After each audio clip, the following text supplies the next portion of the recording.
ഇന്ത്യക്കെതിരായ 5 ടെസ്റ്റുകളുടെ പരമ്പരയിലെ രണ്ടാം മത്സരം ജൂലൈ 2-ന് ബുധനാഴ്ച ആരംഭിക്കും. ആദ്യ മത്സരത്തിൽ നന്നായി ബാറ്റ് ചെയ്തിട്ടും തോൽവി ഏറ്റുവാങ്ങേണ്ടി വന്ന ഇന്ത്യക്ക് വിജയപാതയിൽ തിരിച്ചെത്താനുള്ള അവസരമാണിത്. ലീഡ്സിൽ നടന്ന ഒന്നാം ടെസ്റ്റിൽ സംഭവിച്ച പോരായ്മകൾ നികത്താനാണ് ടീം ഇന്ത്യയുടെ ശ്രമം. ഒന്നാം ടെസ്റ്റിലെ പ്രകടനങ്ങളും രണ്ടാം ടെസ്റ്റ് നടക്കുന്ന പിച്ചിന്റെ അവസ്ഥയും പരിഗണിച്ചാണ് ഇന്ത്യ പ്ലേയിങ് 11 തിരഞ്ഞെടുക്കുക.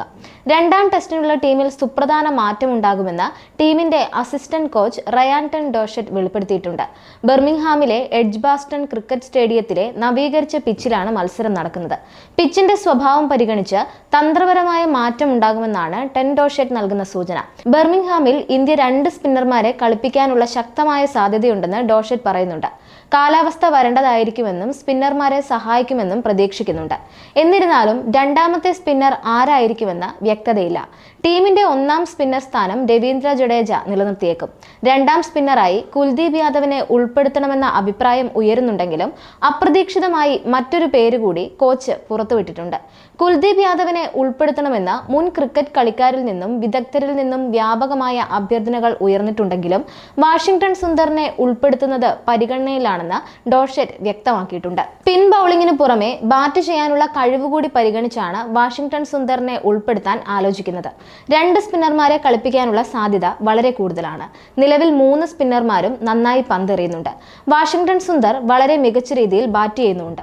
ഏത് കോമ്പിനേഷനിലാണ് അനുയോജ്യം എന്നതാണ് പ്രധാനമെന്ന് മത്സരത്തിന് മുമ്പുള്ള പത്രസമ്മേളനത്തിൽ ടെൻ ഡോഷറ്റ് പറഞ്ഞിട്ടുണ്ട്. വിക്കറ്റ് വളരെ വരണ്ടതും പൊട്ടുന്നതുമാണ്. പക്ഷേ ബുധനാഴ്ച മഴയുടെ പ്രവചനവുമുണ്ട്. ഓൾറൗണ്ടർ സ്പിന്നറോ ഔട്ട് ആൻഡ് ഔട്ട് സ്പിന്നറോ എന്നതാണ് ചോദ്യം. 2 ഓപ്ഷനുകളും പരിശോധിക്കുന്നുണ്ട്. എന്തുതന്നെയായാലും ഈ ടെസ്റ്റ് മത്സരത്തിൽ 2 സ്പിന്നർമാർ കളിക്കുമെന്ന് ഉറപ്പുണ്ടെന്നും അദ്ദേഹം പറഞ്ഞു. 8 വർഷത്തിനിടെയാണ് കുൽദീപ് യാദവ് തന്റെ കരിയറിൽ 13 ടെസ്റ്റുകൾ കളിച്ചത്. 22.16 ശരാശരിയിൽ 56 വിക്കറ്റുകളുണ്ട്. ഏറ്റവും വേഗത്തിൽ 50 വിക്കറ്റുകൾ നേടിയ ഇന്ത്യക്കാരനാണ്. 100 വർഷത്തിനിടെ ലോകത്ത് ഏറ്റവും വേഗത്തിൽ ഈ നാഴികക്കല്ല് പിന്നിട്ട സ്പിന്നർ കൂടിയാണ് അദ്ദേഹം. മികച്ച തുടക്കം ലഭിച്ചിട്ടും ലീഡ്സിൽ നടന്ന ആദ്യ ടെസ്റ്റിൽ ഇംഗ്ലണ്ടിനോട് കനത്ത തോൽവി വഴങ്ങേണ്ടി വന്നതിന്റെ ആഘാതത്തിലാണ് നിലവിൽ ഇന്ത്യൻ ക്രിക്കറ്റ് ടീം ഉള്ളത്. രോഹിത് ശർമ്മയും വിരാട് കോഹ്ലിയും വിരമിച്ചതിന് ശേഷമുള്ള ആദ്യ ടെസ്റ്റിൽ ബാറ്റർമാർ ആ കുറവ് നികത്തിയെങ്കിലും ബൗളിംഗും ഫീൽഡിംഗും മോശമായിരുന്നു. ലോവർ ഓർഡർ ബാറ്റിംഗ് 2 ഇന്നിംഗ്സിലും പരാജയപ്പെടുകയും ചെയ്തു. ബർമിംഗ്ഹാമിലെ എഡ്ജ്ബാസ്റ്റണിൽ ജൂലൈ 2-ന് രണ്ടാം ടെസ്റ്റ് ആരംഭിക്കുമ്പോൾ ഇന്ത്യക്ക് ആദ്യ ടെസ്റ്റിലെ വീഴ്ചകളെല്ലാം പരിഹരിക്കേണ്ടതുണ്ട്. ബൗളർമാരിൽ ജസ്പ്രീത് ബുംറ മാത്രമാണ് ഇംഗ്ലീഷ് ബാറ്റർമാർക്ക് ഭീഷണി ഉയർത്തിയിട്ടുള്ളത്. എന്നാൽ ബുംറ രണ്ടാം ടെസ്റ്റിൽ ഉണ്ടാവില്ല എന്നത് ബൗളിംഗിൽ വലിയൊരു വെല്ലുവിളി തന്നെയാണ്. എന്തായാലും ഇംഗ്ലണ്ടിന്റെ പ്ലേയിങ് 11-ൽ ജോഫ്ര ആർച്ചർ ഇല്ലെന്നത് ഇന്ത്യക്ക് ആശ്വാസമാകുന്ന വാർത്തയാണ്. 4 വർഷങ്ങൾക്ക് ശേഷം ഇംഗ്ലണ്ടിന്റെ ടെസ്റ്റ് സ്ക്വാഡിലേക്ക് തിരിച്ചെത്തിയ താരമാണ് ജോഫ്ര ആർച്ചർ. രണ്ടാം ടെസ്റ്റിൽ ഇംഗ്ലണ്ടിന്റെ പ്ലേയിങ് 11-ൽ ആർച്ചർ ഉണ്ടാകുമെന്ന് കരുതപ്പെട്ടിരുന്നു. എന്നാൽ ആദ്യ ടെസ്റ്റിൽ കളിച്ച അതേ 11 തന്നെയാണ് ഈ കളിയിലും നിലനിർത്താൻ ഇംഗ്ലണ്ട് തീരുമാനിക്കുന്നത്. സമയം മലയാളം വാർത്തകൾ ഇനി ടൈംസ് ഓഫ് ഇന്ത്യ സൂപ്പർ ആപ്പിലും.